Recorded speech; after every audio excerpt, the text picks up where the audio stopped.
Well, thank you, Guy, for coming, actually. So, yeah, basically, my name is Adrien. I'm a French still life photographer and also a former student of the school. So that's why I'm really happy to be here, and I would like to thank Holger to give me this opportunity just to show you my work. It's quite exciting. So today I'll go through like all my young career, if we could say it like this. So from the very, very beginning to the school, and then to now and the latest shoots and editorials I recently shot. So maybe I should start just talking a little bit about my background, because I did not really study photography. I mean, I went to university, but I studied economics for 3 years, and then I studied business in a business school. Like I did a master in marketing and then in international business, so nothing about photography. And in between, I did a few internships in advertising agencies and production company. And this is actually in this last internship in this production company that I started photography. Because I worked in this production company for like 2 years as a production assistant, and my part of the job was to do some scouting for the shoots. So basically, my boss just sent me to a few locations. You have to bring your camera and take a few shots to the location where the shoot could happen, and then you send that to the client. And so in the meantime, I was like, yeah, but if I do that for them, maybe I should just start and take pictures for myself.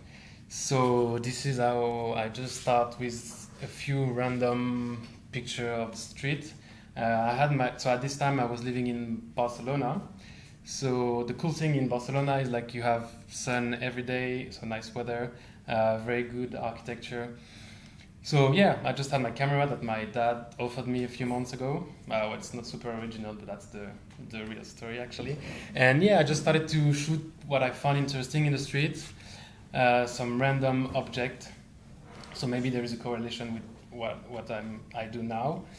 I also have like a really big interest into architecture, modern architecture and brutalism. And actually Barcelona is a very good place for that, because you have like amazing architecture, very modern. So yeah, just go online, try to find a nice place to shoot, and then I go. So this was like, I don't know, 2 hours from Barcelona in a big housing, and I just spent a few hours there shooting a few different things. Again, same. At this time, I was really interested into lines, light, color, just trying to do new things.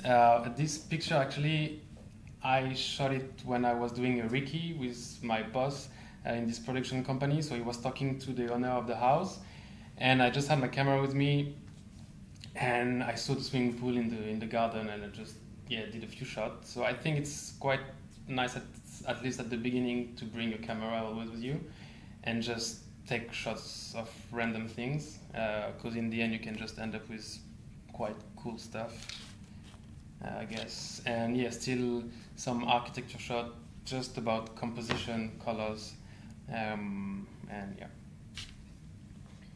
So yeah, so then this was early 2017 when I just started photography.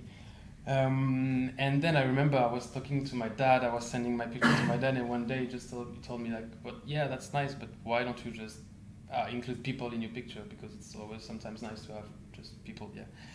So I was a bit shy, and I couldn't go to portraiture straight away. I don't know.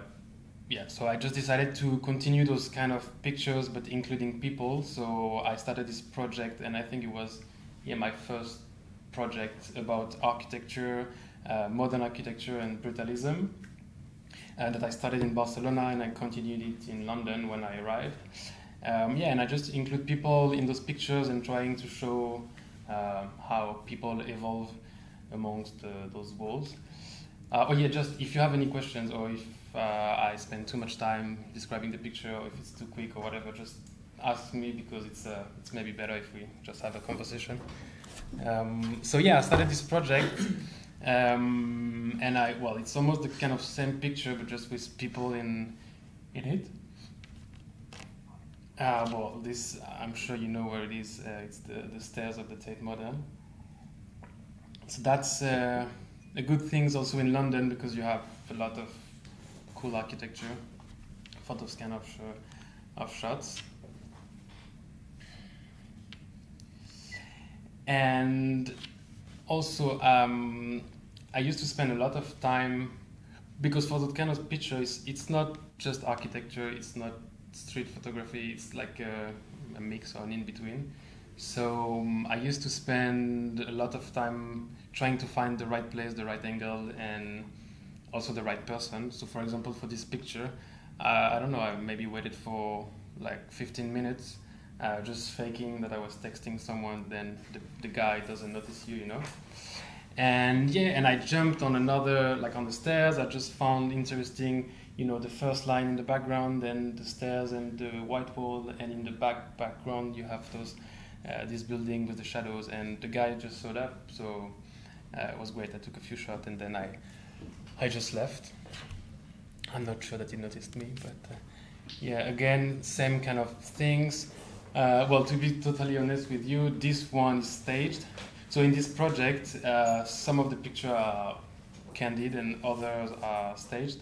So this was in Barcelona with one of my friends, and basically there is a stairs going on the left behind the wall, and I just asked him to walk, and I did a few shots, and in the end, yeah, you have those kind of pictures. And I was experimenting because I didn't know a lot about photography, so I was just trying to do some cool stuff, and at the time I thought like to have someone blurred, it's super nice.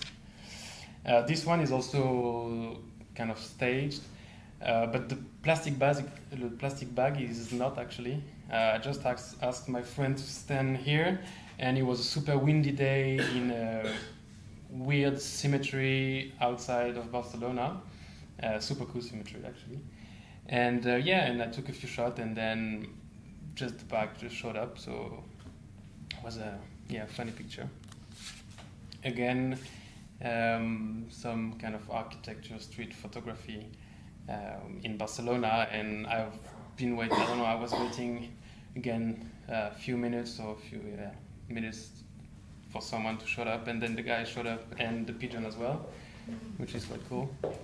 And then, so basically, this series is something that I've done in Barcelona and just before starting the school.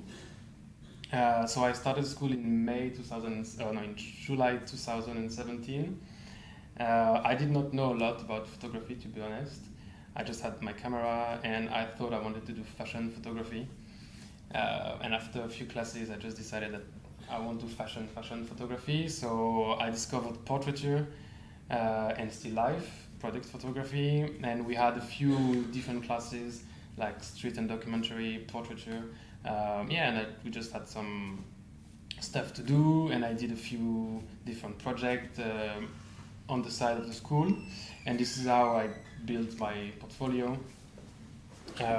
And at the end of the school, I think I had like quite a decent portfolio, nothing crazy, but something, I mean, you have enough material just to show people. And I wanted to stick to portraiture and still life, so I started to do some personal still life projects, and also started to shoot friends. And then I started to contact model agencies. I think it's a good way to practice portraiture. So I met one. They told me that I could do some test shots with their model. So basically, they just send you girls. It's a bit weird to say, but it's like they send you like 10 girls, pictures, you just select, and then one just show up at your door. And it's quite funny actually. Well, the first time I was quite stressed, but then, you know, it's just like, because sometimes they're super young, they're like 15 years old, and you just, you know, you even just doing something very, very silly, it's like, okay, well, not gonna go too far or whatever, but you know, everything that happened. And I just started. Well, this is a guy, but I just started to do portraits. But at this time, so it was just maybe a year and a half ago. I was not living from photography, so I was doing some like small job in food photography or some e-commerce jobs. So I had the chance to work in a retouching studio through one of the professor which works here, and I've learned a lot. And during all this period, I say that I was experimenting a lot in portraiture and in still life, or in still doing those kind of street photography. But I think, yeah, for a year I was just experimenting. And also I had the chance to meet a lot of people in the industry that just guided me a little bit. So I've met few photographers, some agents. I had nice talks with them, and maybe after those talks I just sat to my desk and I said, okay, maybe I should just focus on something more that is more me. I don't know, just try to, as Olga always said to us, like, if you, well, your work needs to be very consistent and you need to be like a brand, you know. So obviously it's like the restaurant. If you want to eat sushi, or if you want to eat pizza, or if you want to eat both or whatever, well, you're never not going to go to sushi plus pizza, but you go to sushi. Well, that's the thing for that. I remember I met an agent, and she told me at the end of the discussion, she told me, oh, your work is nice. And to be honest, I was quite disappointed when she said your work is nice, because I don't know, I don't want my work being nice. I just want, you know, that at the end of the appointment, she said, okay, maybe we can do something together or whatever. So to be honest, yeah, it took me like a year just to find exactly where I want to go. And I would say that just a few months ago, I just found exactly the aesthetic I want, the style, and it's more in still life than in portraiture, actually. So I think that was one of the last portrait I shot. It was a test again. And then I started to do, yeah, only still life. And this is what I do now, mainly for magazines and so on. So this, for example, is my first personal project that then got published on Dream magazine. It's like quite new still life magazine, which is pretty cool. And so this project is inspired by the Russian constructivism. It's an artistic movement from, I don't know, 1915s or something like this. And I also have like a weird passion for objects, but for like random objects. So like here, just a soap, toothbrush, some bottles, well, everything that is a bit weird or random. So yeah, just did this project. And actually, thanks to this project, I got another project for a much bigger magazine, which was Wallpaper magazine. They just saw those pictures on the Instagram or Dream website or whatever, and they contacted me.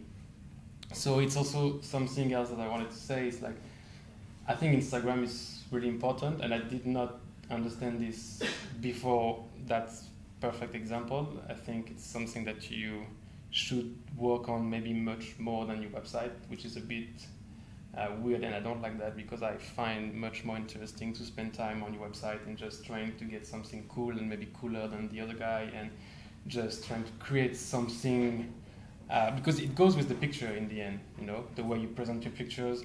It's also a way to show them, yeah, better than just Instagram, where you just put some pictures in a layout that is already done by Instagram. So yeah, I just discovered that. And these are shot on film? Oh yeah. All the work that I'm going to show you now is on film. So I shoot with the Mamiya, which is quite a big camera. I find it quite cool actually, because there is not so many buttons, you know, you don't have many options.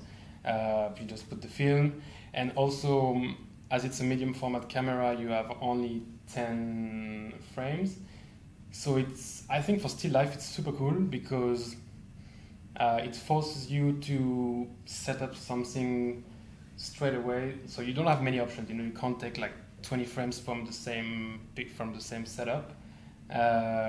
And sometimes when you do digital, well, because at the beginning I was doing still life with digital camera, and I ended up with like 200 pictures for one setup, and then you just spend time to edit and everything.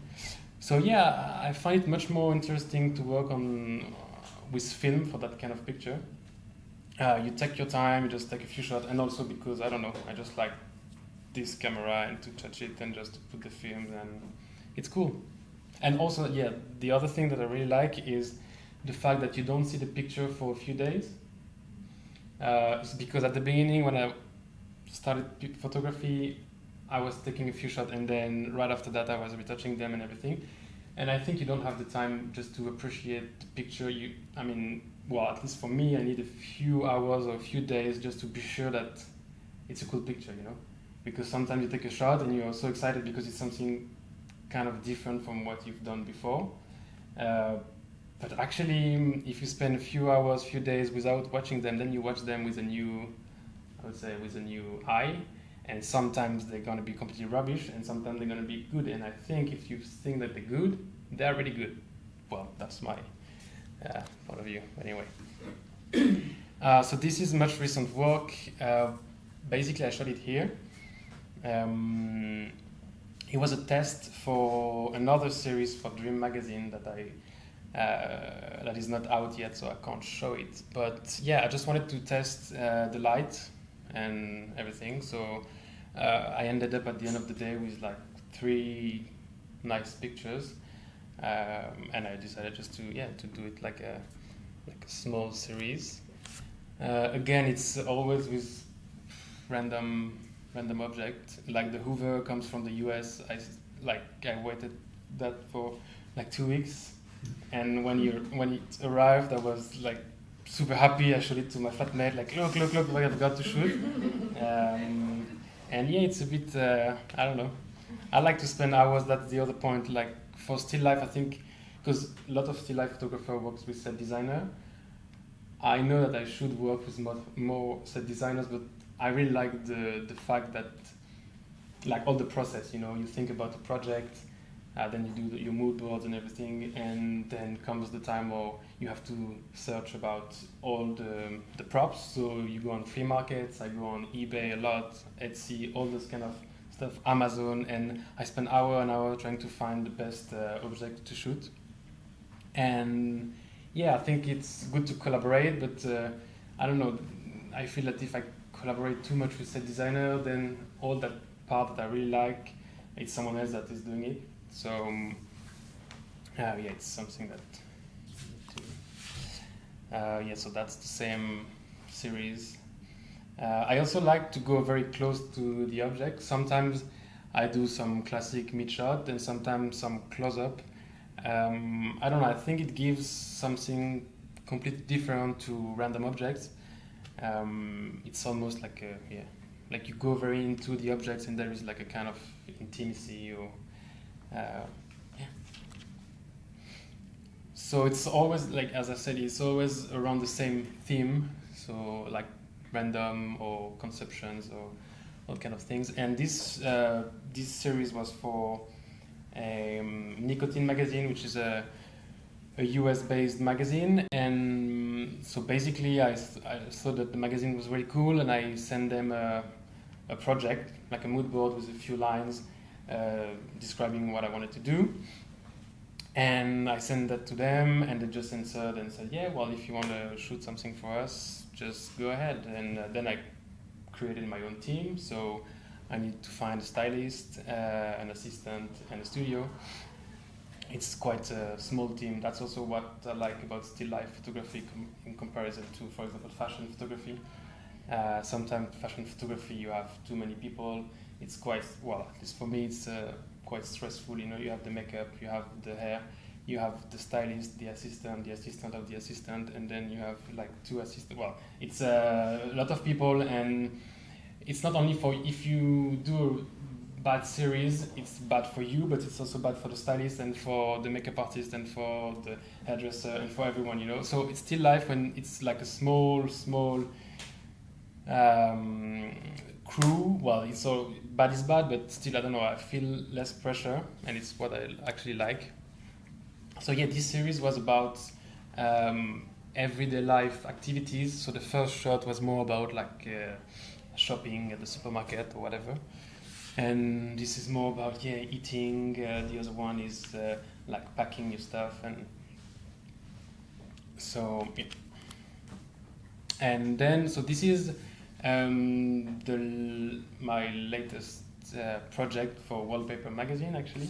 Adrien, I've got a question about the object itself. So when you say that you spend a lot of time researching, trying to find the right objects on eBay or Amazon, do you have any sort of like particular guideline? I mean, or is it just purely intuitive, or how do you tackle that? Well, for those, there is always like a main theme, I would say, about those subjects. It's like mass consumption. It's very inspired from pop art or from another movement, more European, called the narrative figuration, and it's where I get all my inspiration, I would say, because I grew up with those paintings. It's like the European pop art. It's called narrative figuration. And it's in their painting, the painter just paints some random objects, and there is like a story around those. And so I think most of my inspiration comes from those paintings, and then so the objects that are in the painting, and then I try to create something new or with my style and with those objects. So this as I said, it's the latest project I've done. So I still do some portrait, but I would say like this portrait is very, very related to this shot. I almost see this portrait like a still life, like a statue. Or so this, yeah. And so for that project with Wallpaper Magazine, basically, they saw my work on Dream magazine, and then they just asked me if we could meet. So of course, when Wallpaper asked you if you could meet, well, you just show up. And I met with them, super nice. We had a nice talk, and a few days after, they just asked me if I could do like 12 pages for them. I was like, yeah, sure, I can do that for you. It was like my first big editorial, so I was really happy. And it's not like a classic editorial, because this goes in a particular section in the magazine called newspaper section. And actually, this section shows all the new trends of the moment, but it's not only, for example, still life or fashion. It's a combination of fashion photography, still life photography, some interior shots. So it was a new exercise, and quite an interesting one, actually, because you have to focus on different fields of photography, which is interesting. And also, as Wallpaper Magazine is also known as an architecture or design magazine, we shot in a house. So basically, it was 12 stories, one picture per story, and you had to show in almost all the pictures some features of the house, because we were shooting in a very nice house in London. So sometimes it's very, very minimalistic, but this first picture we showed the counter of the kitchen, then you show a bit of the stairs under the bag. So it's it was interesting. How much of a brief did they give you for this, and how much were you allowed to put in your own creative vision for it all? Not so much, actually. Yeah. Because it was so basically they sent me a brief saying that we have 12 or 13 pictures to make. They sent me all the fashion accessories and everything, and they just asked me to do some mood boards for each story. So I did all those mood boards. They told me that they liked them, and so we could shoot those ideas. And then on the shoot, it's quite complicated, because I take a shot, then I show that to the people that are behind me, people from the magazine, and then they just tell me if they like it or not. And then if they like it, they have to take a picture, and they send it to the big boss of the magazine, and then you have to wait until the big boss says yes or no. or no. So it's and in the end they already have, because you have journalists that have already almost written the article about the jacket or about the shirt or about the bags. So they want a picture that stick to the words, you know. And they all have been working in the magazine for many years, and they know the kind of pictures they want. So in the end, you bring some ideas, but for example, some of the mood board I've done, they changed a little bit during the shoot. So they said yes to those mood boards, and then, you know, step by step they just bring you somewhere else. But it's a good way to learn, I think. And at the beginning, I remember I was talking to Holger, and I was a bit frustrated, you know, because it's super cool magazine, and it's a really important shoot, and you have many ideas, and you want to do something that stick to your style, and in the end, you end up with some cool pictures, but some of them you would like to have done something different, you know. So I wouldn't say that I had like a lot of creativity, but just enough to do something that I find nice. So these, so a little bit of furniture, of bags. Well, the cool thing at least is like they allowed me to retouch everything, so then you can just do what you want. So this is again wallpaper on the right, and on the left it's just like a random plant in Vietnam. So it's again for wallpaper, and I think this exercise was quite nice because you have some fashion shots, and then you have to do something that stick to the first pictures, but with completely different objects, some kitchen spoon and bowls and whatever. So it's a great exercise. This is a personal project that I just shot a few months ago, and again it's just the idea of still using those kind of random objects. I always try to find interesting textures and colors, and again, I really like to go very close to the object. I don't know, to bring something, just to feel something more intimate, or I don't know. Can I ask another question? Yeah. You did the PPC course? Yeah. And how much do these pictures relate to did you show, 10 images at the beginning? And This is not at all what I've done at school. Yeah.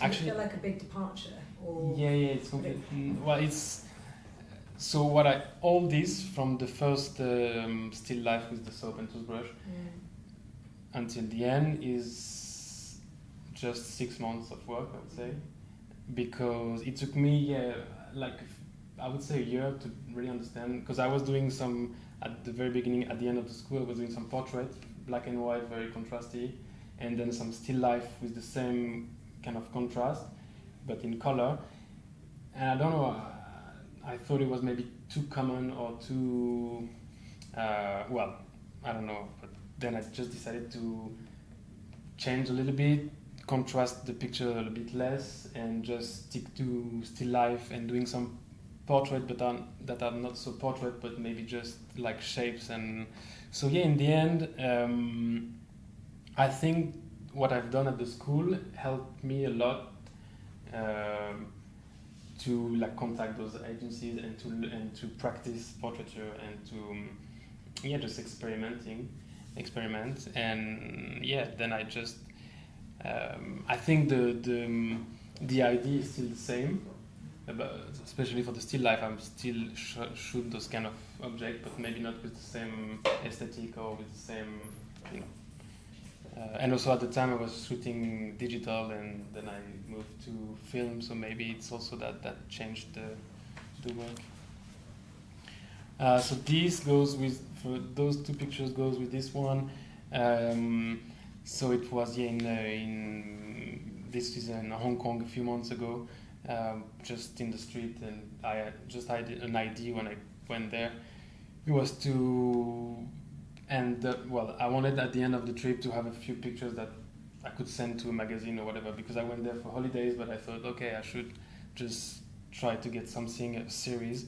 And yeah, I just thought, well, if I do still life, I should just try to stick to objects pictures. So I started looking in the street, trying to find some objects, and yeah, I was taking pictures of chips.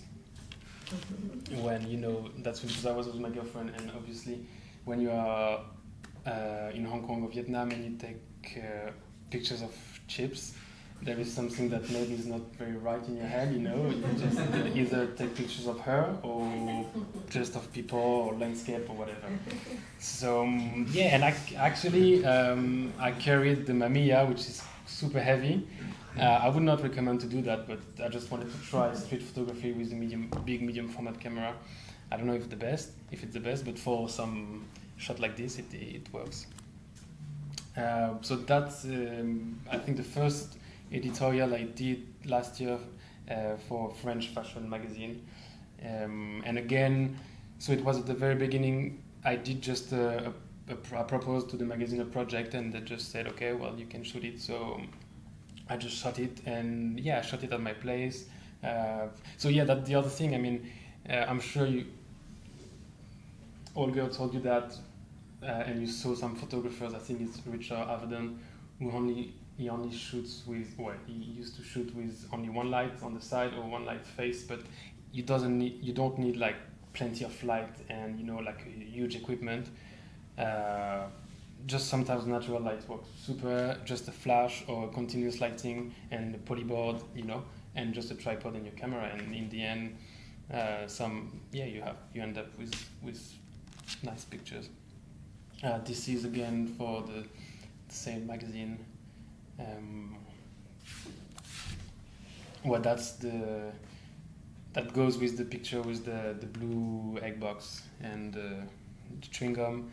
Again, yeah, just some, I don't know, you know, I just walk in the street, I saw the guy who sells a newspaper, so I just buy him a newspaper, and I was lucky, but there is like a nice advertising, I think it was for Chanel or whatever, and then I went to this Japanese coffee, and I had this matcha latte, and I thought, oh, but that's exactly what I want for my picture, just this plastic, you know, cup with the cool straw. Yeah, and I went to Muji to get the tea. That is not so good, but looks pretty cool in the picture. Yeah, and same for the mustard, and just trying to do. And this is, I think, yeah, this is the last project I've done. Well, it's a personal project again. I just shot it before summer, just to have some stuff to work during the holiday. So yeah, basically I had good relationship with two stylists. So that's also something I think is quite important, like to be kind of friends with people you work with, because in the end I just asked them, okay, I need to shoot something like in 2 days, I want to shoot something before going on holidays. Could you just lend me a few accessories? It would be super nice.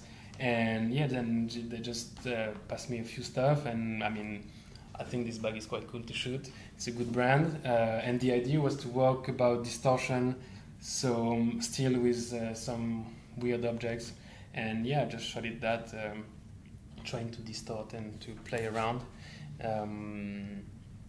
So yeah, again, just a bag and a shirt inside. And yeah, funny enough, I found this just at my door. So it's almost like someone knows that I like those stuff and just put them in front of the door.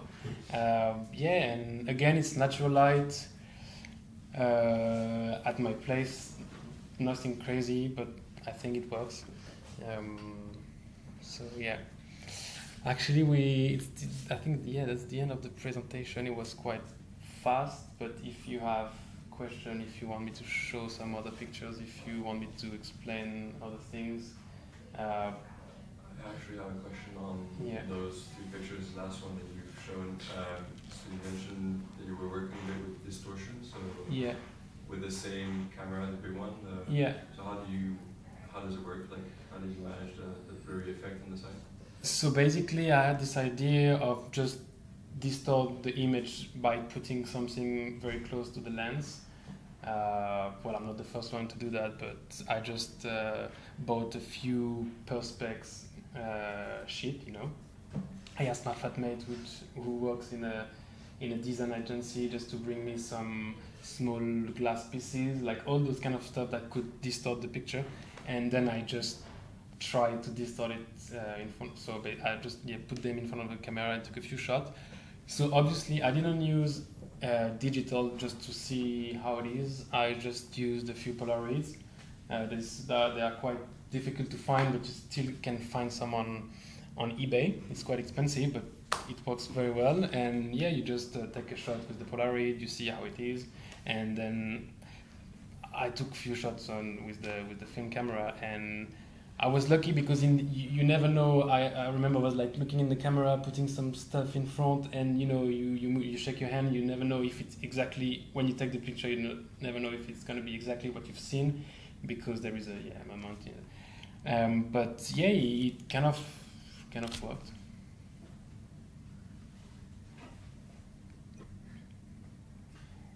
Sorry, what are you working on at the moment? At the moment, I have 2 shoots next week. One for like a pretty cool magazine that's called Ordinary Magazine. So it's basically each issue is about an ordinary object. So that's perfect for me, I think. And so some of I think the last issue was about sponge, and then some about plastic cutlery. So it's very conceptual. They asked maybe, I don't know, 20 or 50 photographers to shoot one picture. So yeah, that's one of the projects I have to shoot next week. What is the object? Well, I'm not sure that I can say that now. Well, just because it's not out yet. But it's a funny object, actually, quite very common, but you wouldn't think about it. And the second project is a much bigger project. I was really happy. I just got confirmed today. It's for Lampoon Magazine. It's a Italian fashion magazine, and they asked me to shoot like 8 to 10 pages. It's a still life perfume editorial. So, and the cool thing is, it's about Ikebana. The main theme is Ikebana, so those like Japanese art around flowers and everything. But then I'm completely free. So obviously they asked me to put some weird object. So today I was just looking at vintage iron steamer and all those kind of stuff, just to try to do interesting things. Did let's say, like, you know, when you get those new commissions, do they find you? Do you contact them, like the magazines, for example? Well, for example, all those, like this was one of the first. I just sent a project because obviously at the beginning I'm not very known. I don't have a lot to show, and I'm not sure that people sees me because I don't have like thousands of followers on Instagram. So yeah, just think about a project. I do like mood boards. I do a few words, and I just send it to the magazine. And so that's what I did. That's what I did for I think a year. And since a few months, magazines start contacting me. So like for the 2 next weeks, they just contacted me and asked me if I wanted to shoot for them. So it's cool. When you say you sent to the magazine, like, did you put together a PowerPoint? I actually physically send them something? Or? No. I can show you. It's something that looks like. I don't know if it's just like it's a mood board, more or less like this. I just roughly, I just put some images together. I just write a few lines, and then I send that to them. And lucky enough, they answered me, yeah, well, why not do it, you know? So this was digital, so only just online. That's why I think it was like this, because the magazine who contacted me, it's print. I've been contacted by the fashion editor, so they already know what they want in the magazine. They already know that they have to shoot, I don't know, 15 perfume bottles, and they need this kind of photography, so they asked me. But before being contacted, yeah, I had to work on those mood boards, and actually it's quite cool because they allowed you to do exactly what you want. You know, you don't have any. So it's I don't know. Print is more how can we say that? Rewarded? Can we say that?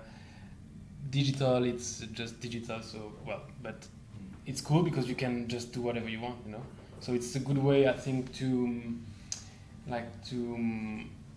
create your portfolio. But it's not a personal project, so you have still a name, you're still on a magazine, so yeah, it's a good way to. And actually, well, I don't know if you are interested in still life or fashion still life photography, but there is not so many still life photographer or fashion still life photographer, you know. So when you open a magazine now, I don't know if you, big names, but like Vogue or Folk or Rika magazine or whatever, L'Officiel, etc. You have maybe 10 fashion stories, and you have one still life fashion story. And this is maybe also why I've been contacted quite rapidly, because in the end it's maybe easier to be distinctive or just to create something quite new in comparison to like fashion photographers. There is so many photographers now, fashion photographers, and I think it's quite hard to create something very new quickly and being noticed, you know. What's your dream project?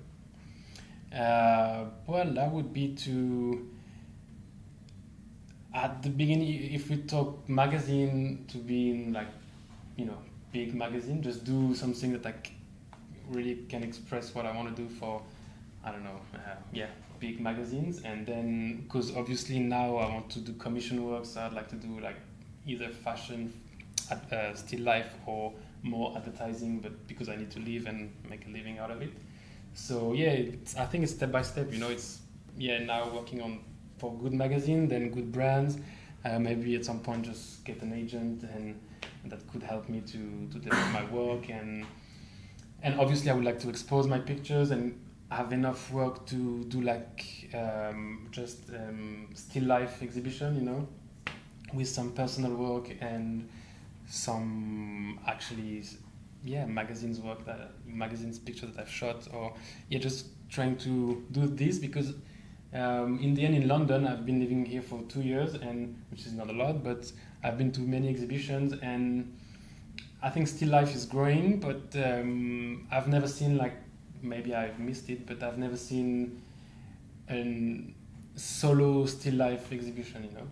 And I think that would be so nice to have, you know, like, I don't know, 20 pictures, still life pictures, quite modern, because you have some still life pictures, but they are quite old for, like, I don't know, Irving Penn or those guys, you know, that just created photography and created still life or fashion. But nowadays, I think it would be nice to have, or even to collaborate with someone and just create something around still life and this kind of still life, because you have different kind of still life, and I think it would be interesting to just develop something around that. Is it possible, the bigger the magazine, the less creative freedom you have? Well, I think that's possible. Yeah. I think, for example, Wallpaper is much bigger than the one I shoot next week, but I have much more creativity and input in the one, well, for example, for the next week than with Wallpaper, because I think there is kind of hierarchy in the magazine. It's like a company in the end, and in Wallpaper you have the fashion area, you have the design area, you have the interior, you have the jewelry. So there is so many people involved in the magazine that they all need to agree on something, and it's quite hard to, when you have 10 people, it's quite hard that they agree on the same thing, you know. So, and they all have their idea if they work in those magazines, because I think they have good ideas and they are creative people, and they So yeah, it's always you have to find a consensus, and sometimes it takes a bit tough time. Did you contact photography agents yet? Yeah, well, actually, I did it right after the school, and I had the chance to meet one like a month after the school. Yeah, she just said, well, what you do is nice, but it's very young and there is not enough things. You have never shot for magazine, or you have never done any commission work or whatever.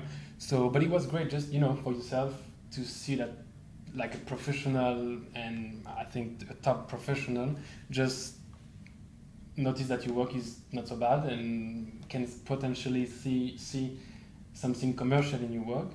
And then I've met over the year, I've met a few agents, some small agency, big agency, and I'm currently talking to one. She's now like a freelancer agent, and let's see if in the few weeks or few months some like good things happen. But I think it's I just followed actually your advices, and you told me you should contact them right after the school and try to get something with them, or at least they know you are around. And yeah, I mean, this is what I've done, and step by step you meet more and more people, and I think it just, you have to knock on the door, send a lot of emails, and just try to sell your work. I'm not the best seller, I would say, but still, if they want to see you and they offered you 15 minutes of their time, it's because they have something in mind, or they think that you are able to do something, but maybe you're too young now, you need to work more on this or that. So I think it took me a few months to understand that, and now just try well, the ideally would be to get one and just try to work with them, because in the end I think also it's quite hard when you start or when you are without agent to get like the good shoots and everything, because in the end agents know all the brands, and I don't know if a big brand or even a middle brand would ask me to shoot for the new campaign if I don't have any, no one represent me, so they don't really know, because sometimes you see those pictures but you don't really know if it's a big shoot, a small shoot. They need someone to just say, oh yeah, he's able to do it, no worries, I know him, I would not put him to do this shoot if I didn't think that he would be able to do it. So, but ideally it would be to get an agent and start to work for brands and just try to make a good living out of those pictures. Do you feel like there have been any big mistakes you've made over the last year that you've really learned from? No. No, I mean, no. I don't know if it's no. I don't think so. I would say that I would like to go faster, but I did not refuse any job that now I think, I should have said yes. No, I don't think so. I think it's just, I would say, it took me a year to understand exactly what I like, or the kind of aesthetic I want. But I don't know if it's a mistake or if it's just like the learning process. And I'm sure like I'm at the very, very beginning of the path or whatever. But no, I think it's I just want things going faster. But no, I don't think I did a mistake, and hopefully I won't do any soon. But how about motion? Oh yeah. Motion. So I think the just talked about it today, like motion and photography. And I think there are some photography genres that lend themselves maybe more to motion than others. And I think particularly like in still life, I can see this really quite often. Maybe it's because like in still life you actually kind of work with quite a controlled environment. Mm-hmm. And the simplest way, you can just do like stop motion. You can move something around, click, another bit, click, another bit, and even just in the simplest way, you can create a little animation, something that actually moves. Can you see you doing that implementing motion in any way to your work? Yeah, that's funny because I had this conversation with some people and they all told me that now it's a plus to know how to do motion. But the thing is, I have the feeling that I have so many things to discover in the photography field that I don't have time now to do motion, but I should definitely do it now because you have a lot of brands that need some short motion stuff for their website or for the social media or whatever. And I think a lot of brands want those kind of photographers doing this. And as you said, especially in still life. But in another hand, I think it's doing motion in still life. It can also be like a kind of another project, because if you should, for example, film.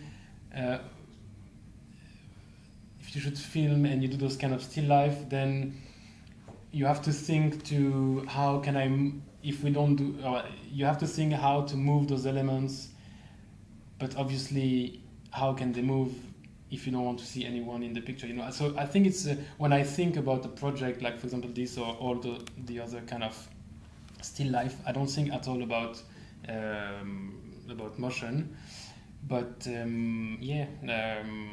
that's something that I should experiment and work on because, as you said, it's something that is growing a lot, and definitely I should do it.